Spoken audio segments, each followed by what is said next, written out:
আসলে আমার একটু কুলিক ফরেস্টে যদি নাই আসে তাহলে কি করে হয়। এই যে যে দেখতে পারতেছে যে কুলিক ফরেস্ট, এটা এটা হচ্ছিল কি এশিয়ার বৃহত্তম কুলিক ফরেস্ট। কুলিক ফরেস্টটা হচ্ছিল কি তোমার, এটা শুধুমাত্র বার্ড স্যাঞ্চুয়ারি বলে এটাকে, কুলিক বার্ড স্যাঞ্চুয়ারি। তো এটা হচ্ছিল কি বলতে গেলে 1.3 স্কোয়ার কিলোমিটার জুড়ে অবস্থিত। এটা কত সালে স্থাপিত হয়েছিল? এটা হয়েছিল, শুরু হয়েছিল 1885 খ্রিস্টাব্দে।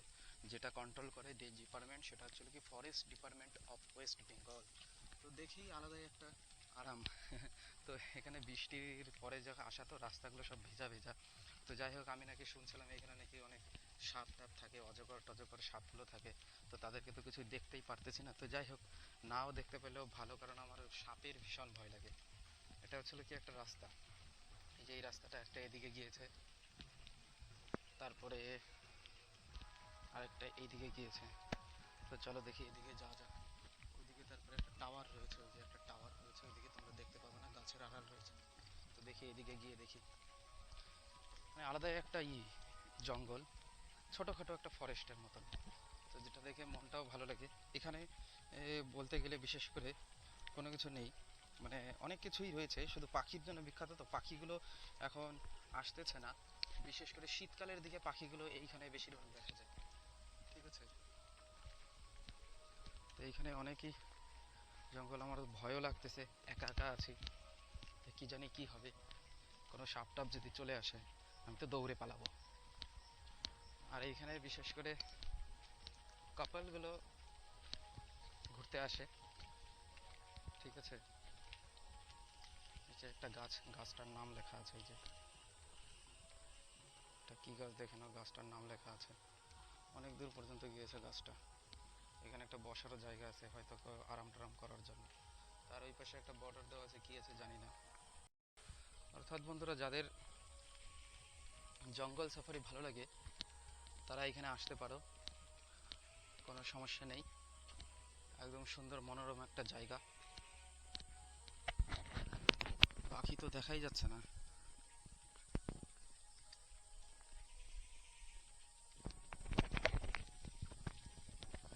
বন্ধুরা, আমিও ফার্স্ট টাইম আসলাম এখানে কুলিক ফরেস্টে। আমি বিগত রায়গঞ্জে 4 বছর ছিলাম, ঠিক আছে, 4 বছর ছিলাম। তো 4 বছর থাকলে কি হবে, আমি কোনোদিনও এখানে আসিনি। যে কুলিক পক্ষীনিবাসে ফার্স্ট টাইম আমার ভিজিট। তবুও সেই ফার্স্ট টাইমটা তোমাদের সঙ্গে আমি শেয়ার করতেছি। আশা করি তোমাদের ভালো লাগবে। ভালো লাগলে অবশ্যই তোমরা লাইক, সাবস্ক্রাইব এবং কমেন্ট টমেন্ট করো। ঠিক আছে, এটা ছিল জঙ্গল। এই পাখিতে ডাকতেছে, কোন পাখি যে ডাকে, পড়তে উড়ে উড়ে যাচ্ছে পাখিগুলো। কোন পাখি যে ডাকতেছে তা বলা মুশকিল। কোথায় ভিতরে চলে আসলাম, বাইরে বেরোতে পারবো কিনা জানি না, রাস্তা টাস্তা তো ভুলেই গেলাম। পুরো জঙ্গল, কিন্তু এখানে কি কোনো নেই, লোকজন আসা যাওয়া করে।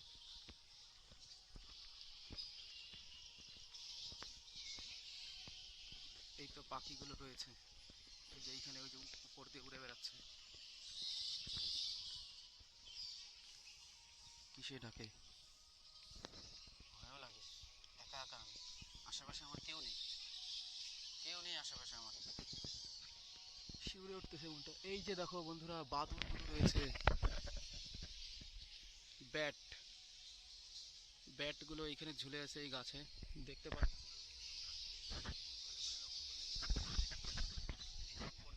পাখিগুলো একদম পুরো চিৎকার, এখানে ব্যাটগুলো বেশি। ওই যে কয়েকটা কতগুলো ব্যাট একদম সব ঝুলে আছে, ব্যাটগুলো সব ঝুলে আছে।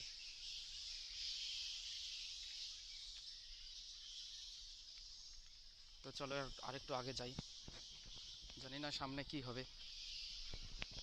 আমার মনটা একটু শিউরে উঠতেছে, কেন জানি না, কারণ একা একা আমি। এইরকমভাবে যদি রাত্রেবেলা যদি ডাকে আর কেউ যদি এইখানে যদি থাকে, তাহলে সে ভয়ে তার অবস্থা খারাপ। যে ডাকগুলো তো শুনতেই পারতেছো, গাছটাও দেখো কতটা মনস্টার গাছ, একদম পুরো নিচ থেকে শুরু করে একদম পুরো উপর পর্যন্ত, অনেকটা বলতে গেলে অনেক বড়, ফুট আইডিয়া নেই কত বড় গাছটা হতে পারে। এদিকে যখন বৃষ্টির সময় তো, তা বৃষ্টির সময় বেশি পাখিগুলো আনাগোনা করে না। এখন তো শুধুমাত্র ব্যাটগুলোই দেখা যাচ্ছে। এখন এই ব্যাটগুলো কীরকম ব্যাট কে জানে, রক্তচোষা না খুন চোষা কোনটা বলতে পারতেছি না। তো তোমাদের দেখাবো, ঘুরে দেখাবো আজকে কুলিক ফরেস্ট, কুলিক অভয়ারণ্য, যেটা কিনা এশিয়ার বৃহত্তম পক্ষীরালয়। এটা আমরা বইতে পড়েছি, অনেকে হয়তো তোমরা বইতে পড়েছো, কিন্তু আমরা রিয়েল কিন্তু দেখিনি। কোনো জিনিস আমরা যখন বইতে পড়ি তখন হয়তো ভাবি যে কতটা অ্যাডভেঞ্চার একটা ধরনের হবে, কিন্তু সেই জিনিসটাকে যদি বাস্তবে যদি আমরা প্রণয়ন যদি না করতে পারি তাহলে সেই জিনিসটা আমরা ঠিকঠাক বুঝতে পারবো না। তাই যে কোনো জিনিস পড়তেও হবে, তার পাশাপাশি সেটা প্র্যাকটিক্যালও করতে হয়। এটাই হচ্ছিল কি পড়াশোনা মনে রাখার একটা ভালো উপায়। কারণ আমিও পেশায় একজন শিক্ষক, তার পাশাপাশি আমি একটু ছোটোখাটো ব্লগিং করতেছি। কি বলছে এদিকে ওয়েস্ট রুম কমিউনিটি সেন্টার, এটা একটা গাছ রয়েছে শিমুল, শিমুল গাছ, কত মনস্টার দেখেই বুঝতে পারতেছো, অনেকটা বড়। চলো দেখি আরেকটু আগে যাই কি আছে ওইদিকে।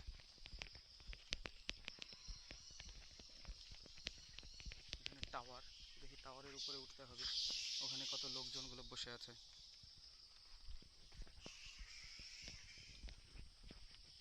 অ্যাকোয়ারিয়াম, এখানে ছোট ছোট পুকুরের মতন, এগুলো হয়তো জীবজন্তুর জল খাওয়ার হয়তো একটা কোনো পদ্ধতি। এখানে শুনেছি শিয়াল, ছোট ছোট খরগোশ, কাঠবিড়ালি, আরও বিভিন্ন ধরনের পাখি ও সাপ, স্নেক, স্নেকও কিন্তু এখানে থাকে। নিরাপত্তা কি বলেছে, নীরবতা বজায় রাখুন, মানে চুপচাপ থাকুন, কোনো কথা বলা যাবে না, মানে চিৎকার চেঁচামেচি করা যাবে না। আচ্ছা, এটা বলছে অ্যাকোয়ারিয়াম। তো বন্ধুরা, এটা হয়তো একটা নদী, ঠিক আছে, একদম পুরো গভীর, কিন্তু পাশ দিয়ে এগুলো দেওয়ালগুলো দেওয়া আছে তো, এই দেওয়ালগুলো দেওয়ার জন্য এখান থেকে কোনো জীবজন্তু বাইরে বেরোয় যেতে পারবে না, অযথা কোনো দুষ্কৃতীও ভিতরে প্রবেশ করতে পারবে না। অনেকে আছে তো না, বিভিন্ন খারাপ কাজ করে থাকে তারা পশু পাখি নিয়ে, তো তাদের আটকানোর জন্য এখানে পুলিশরাও ঘোরাঘুরি করতেছে, ফরেস্ট ডিপার্টমেন্ট, ফরেস্ট পুলিশ, তারাও কিন্তু এখান থেকে ঘোরাঘুরি করতেছে, আমি দেখলাম। তো তাদের সামনে আমি ক্যামেরাটা অফ করে দিলাম, হয়তো কিছু বলে টলে নাকি, কিন্তু কিছু বলেনি। ক্যামেরাটা দেখলো তারপরেও কিছু বললো না। তো ভাবলাম ক্যামেরা, তো প্রথমে গেটে জিজ্ঞেস করছিলাম যে ক্যামেরা অ্যালাউ আছে কিনা, তো বললো যে হ্যাঁ আছে, ক্যামেরা অ্যালাউ আছে, কিন্তু যে কোন ক্যামেরা সেটা তো আমি বলিনি কোন ক্যামেরা। এখন দেখতে পেলে কি করবে কি না করবে জানি না, সে যাই হোক, দেখা যাবে পরে কি হবে কি না হবে। তো এদিকে কেমন একটা কুয়াশা কুয়াশা ভাব, এই যে কেমন একটা কুয়াশা পড়েছে সেরকমই মনে হচ্ছে। কি জানি কোথায় আসলাম, কোনো ভয়ানক কোনো কিছু আবার না থাকে। পুরো একদম গাছগুলো ভিজে আছে, ভেজা গাছ, ভেজা জঙ্গল, আর কতটা গভীর জায়গাটা না, খুবই গভীর। তাই বন্ধুরা, যদি তোমরা আসো, তাই পাশ দিয়ে হাঁটাচলা করার সময় একটু সাবধানভাবে হাঁটাচলা করতে হবে। তার কারণ কি, এদিক দিয়ে এতটাই গভীর যে একটু যদি স্লিপ খেয়ে যাও তাহলে একদম পড়ে যাওয়ার সম্ভাবনা আছে। আর কত দূর যাব, রাস্তা তো শেষই হচ্ছে না, একা একা আমি, সঙ্গে কেউ নেই। এখানে একদম কেমন কুয়াশা কুয়াশা ভাব, একটা আলাদা ধরনের একটা অভিজ্ঞতা আজকে। কি জানি কি হবে, দেখি এদিক থেকে ব্যাক করতে হবে। হাঁটতে হাঁটতে হাঁপিয়ে গেলাম, পুরো শরীর থেকে পুরো ঘাম হয়ে গেল। বাবা,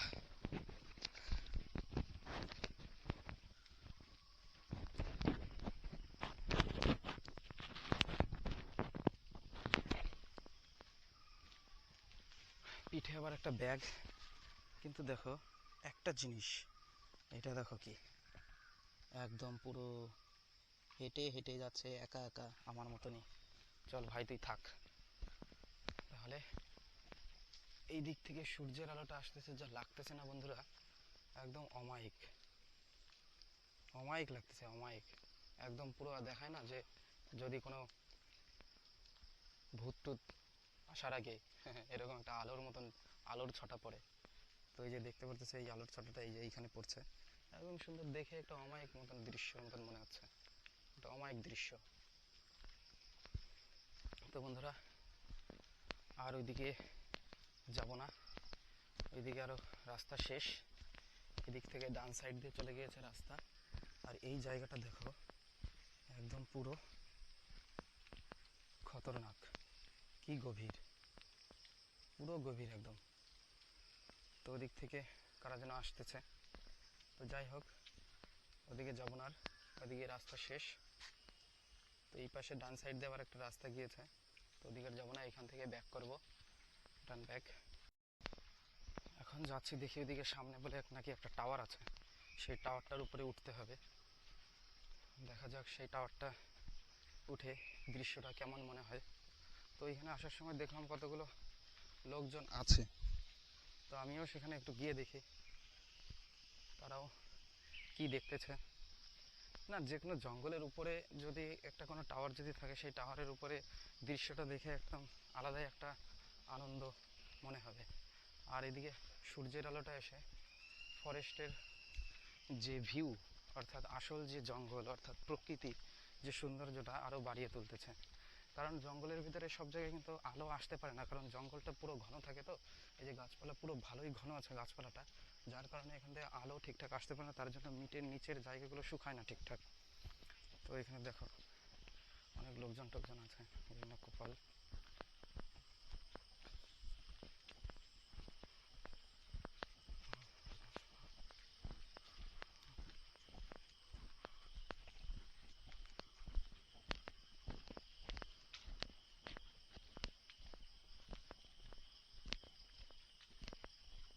কিন্তু একবার কষ্ট হয়ে গেছে হাঁটতে হাঁটতে, বাপরে 2 কিলোমিটার মানে হেঁটে ফেললাম। কত স্কোয়ার ফিট ছিল? 1.3 স্কোয়ার ফিট, 1.3 স্কোয়ার কিলোমিটার ফরেস্টটা।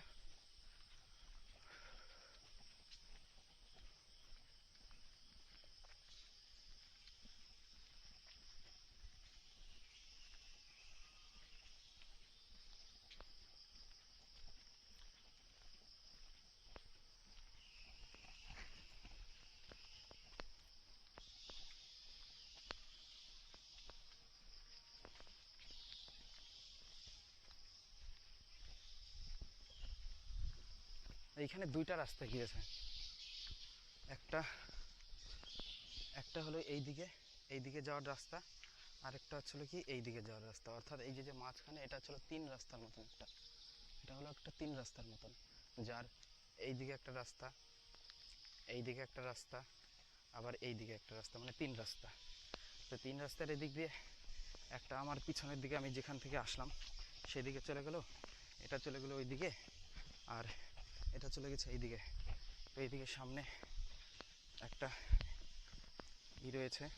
তো চলো এই যে টাওয়ারের উপরে ওঠা যাক। এই যে দেখতে পাচ্ছ টাওয়ারটা,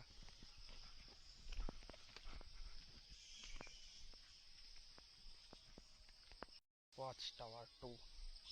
চলো যাক, চলো সিঁড়ি, এখান থেকে উঠতে হবে।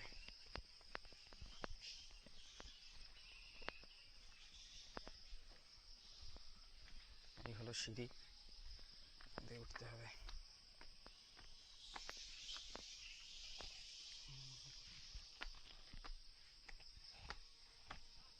ওয়াও, প্রথমেই তো দেখেই তো ফিদা হয়ে গেলাম। এদিকের লোকেশনটা একবার দেখো, একদম পুরো ফাটাফাটি।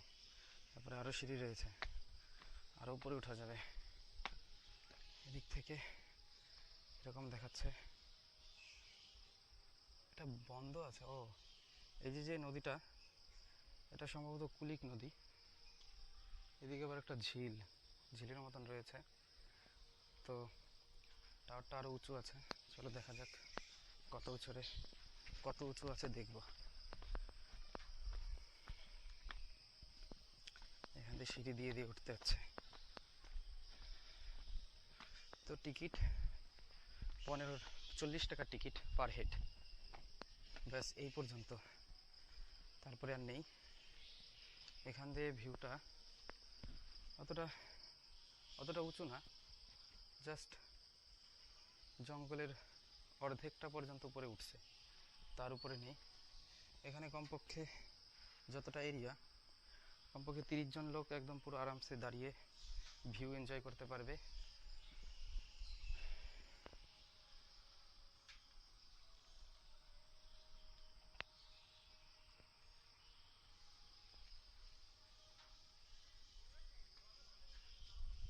আলাদাই একটা সৌন্দর্য। তো এইগুলো সৌন্দর্য উপভোগ করার জন্য সাধারণত আসে। তো বন্ধুরা, তোমাদেরকেও আমি আমন্ত্রণ করব, তোমরাও একবার এসে দেখে যাও রায়গঞ্জ কুলিক পক্ষীরালয়। চলো এবার নিচে নামা যাক।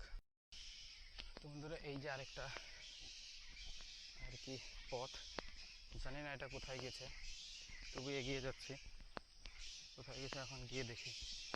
তো এই পাশে, এই সাইডে, ডান সাইডে আবার একটা ঘাটের মতন বাঁধানো, হয়তো একটা পুকুরের মতন আছে। এই যে এখানে কি এটা যে কি জানি না। আর এইদিকে দেখো তো ব্যাটগুলো কীভাবে চিৎকার চেঁচামেচি করতেছে। আরে ভাই চুপ থাক রে, কেন তো চিৎকার করতেছিস রে তোরা? তোদের কি সমস্যা, খিদা পেয়েছে নাকি? হ্যাঁ, তোরা তো রাত্রেবেলা বের হবি, এখন থোড়ি চিৎকার করে লাভ আছে? কি জানি কি হয়েছে ওদের, ওদের ভাষা তো বোঝা মুশকিল। কিন্তু যাই হোক বন্ধুরা, একা একা মানে সফর করে আলাদা একটা মজা। যেখানে খুশি সেখানে যাওয়া যায়। এই দেখো কি বেরোলো, এইটা জানি না, খুব পিছলা, নামতেই ভয় লাগতেছে, পুরোটা যেন না যাই। ভাই আস্তে নাম, আস্তে নাম, খুবই পিছলা আছে। এটা কি একটা ক্যানেলের মতন চলে গিয়েছে। এই যে ক্যানেলটা, বেশি জল নেই, জলের ভিতরে ক্ষারের পরিমাণ বেড়ে গেছে, অর্থাৎ জলটা দূষিত হয়ে গেছে, তাই মাছ টাছও নেই।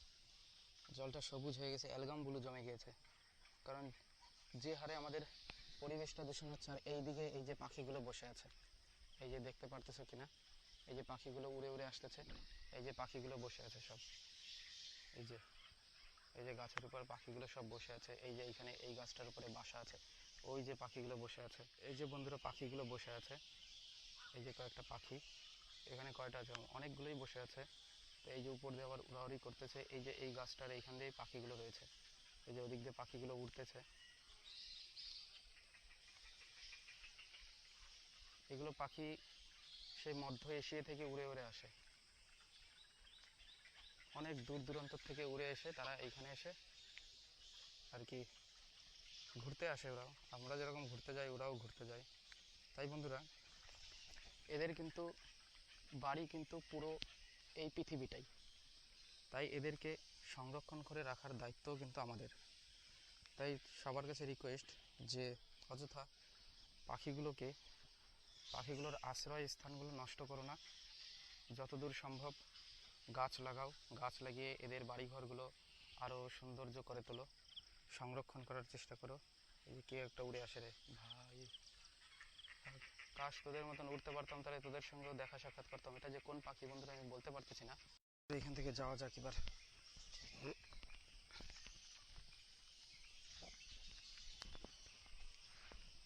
আলাদাই একটা আজকে অ্যাডভেঞ্চার এটা।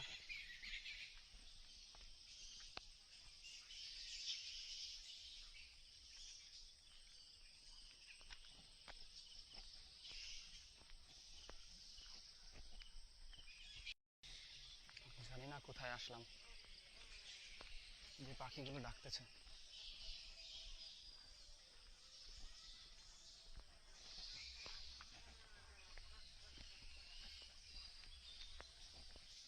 কিন্তু জায়গাটা দেখে মনটা ভরে গেল, ঘন জঙ্গল, বাপরে বাপ। এই যে গাছের এইখান দিয়ে সব পাখিদের আশ্রয়স্থান, বাসা, ওদের সব বাসা টাসা এইখানে। আবার এইখানে কি একটা বসার জায়গা, এই যে বসার জায়গা সুন্দর, বৃষ্টির মধ্যে এখানে বসে যাবে। এবার এখানে জলের ব্যবস্থাও করা আছে, জানি না জল টল বের হয় কিনা, দেখে আসবো নাকি একবার, দেখেই আসি। না থাক, দেখেই ভয় লাগতেছে, যাওয়া যাবে না। তো হাঁটতে হাঁটতে পাটা আমার ব্যথা হয়ে গেল।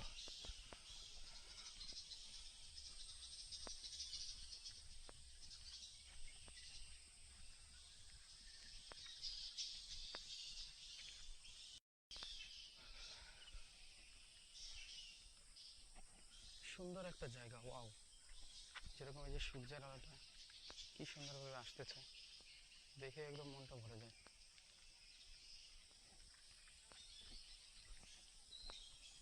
পিছনের যে লুকটা, ওটা তো আরো একটা আলাদা ধরনের একটা অ্যাডভেঞ্চার। এই যে সোজা রাস্তাটা গেল, এটা হচ্ছিল কোন দিকে যে গেল, গিয়ে দেখি রাস্তা দিয়ে পুরো পাতা পড়ে আছে।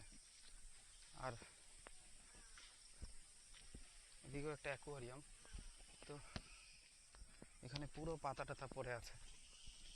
পাখিগুলো আসছে যে, ওরা গাছে নড়াচড়া করবে আর পাতাটাতে এগুলো পড়ে। তাছাড়া বৃষ্টি টিষ্টি যখন আসে, এই যে দেখো পাখিগুলো উড়ে বেড়াচ্ছে।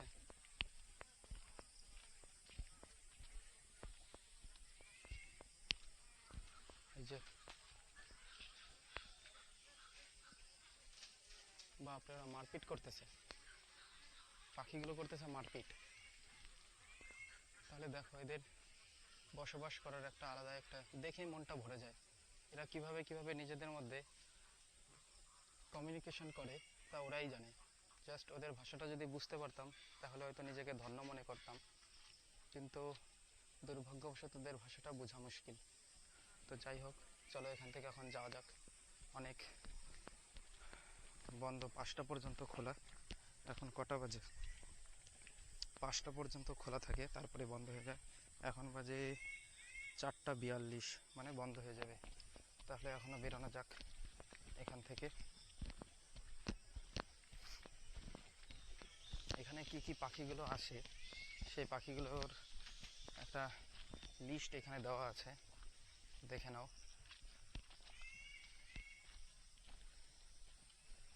এই যে লিস্টটা,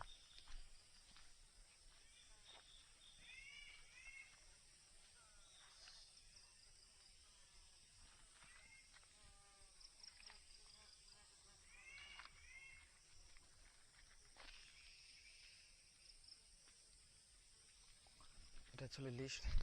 আবার বসার জায়গা, সুন্দর একটা বসার জায়গা।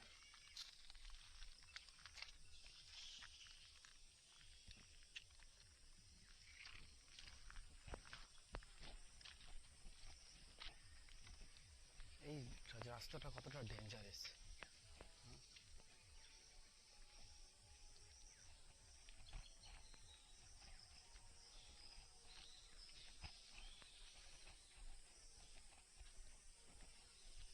সামনে আবার একটা ছোট্ট একটা ব্রিজ আসতেছে, এই যে ব্রিজ,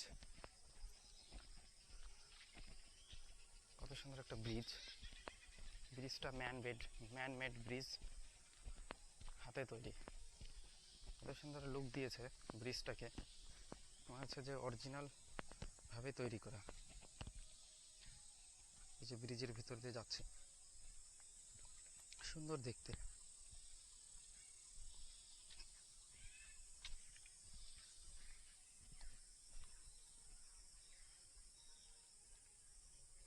আবার এখান দিয়ে ছোট্ট একটা ক্যানেলের মতন গিয়েছে, ওইখান দিয়ে এই পর্যন্ত। বন্ধুরা, এখন সময় হয়ে গেছে বেরোনোর, এখন বেরিয়ে যাব। তো কেউ যদি আসতে চাও তাহলে এখানে আসতে পারো। সামনে 2টা ছোট্ট ছোট্ট ভাই আসতেছে, জানি না ওদের বাড়ি কোথায়, ওরা একা একা ঘুরতেছে এইখানে, কি জানি।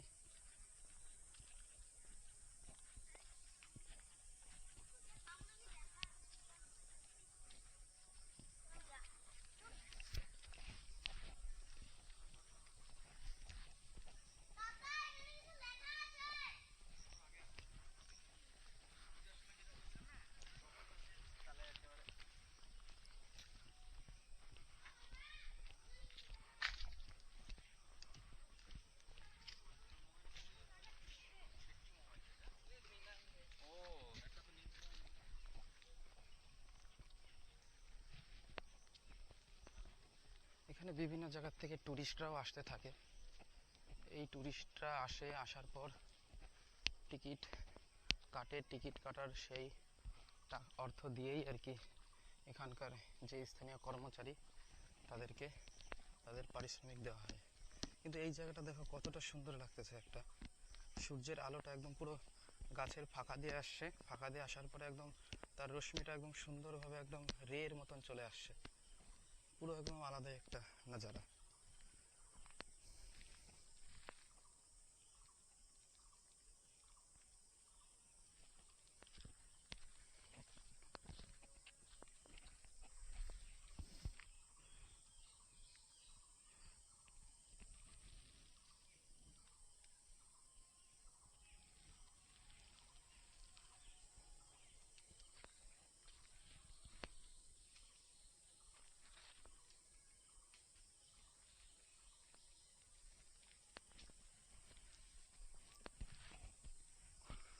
তো যাই হোক বন্ধুরা, অনেক ঘুরলাম, এখন বেরোনো যাক। যদি কার বা বাইক নিয়ে আসতে চাও এখানে, তার জন্য কার পার্কিং করার জন্য হিউজ এরিয়া রয়েছে। পাশে ওই যে হাই রোড চলে গিয়েছে, হাই রোড। আর এখানে বাইক রাখার জন্য এই যে পার্কিং। আর এটা হচ্ছিল কি আমার বাইক। তাহলে এখন আমি বেরোবো।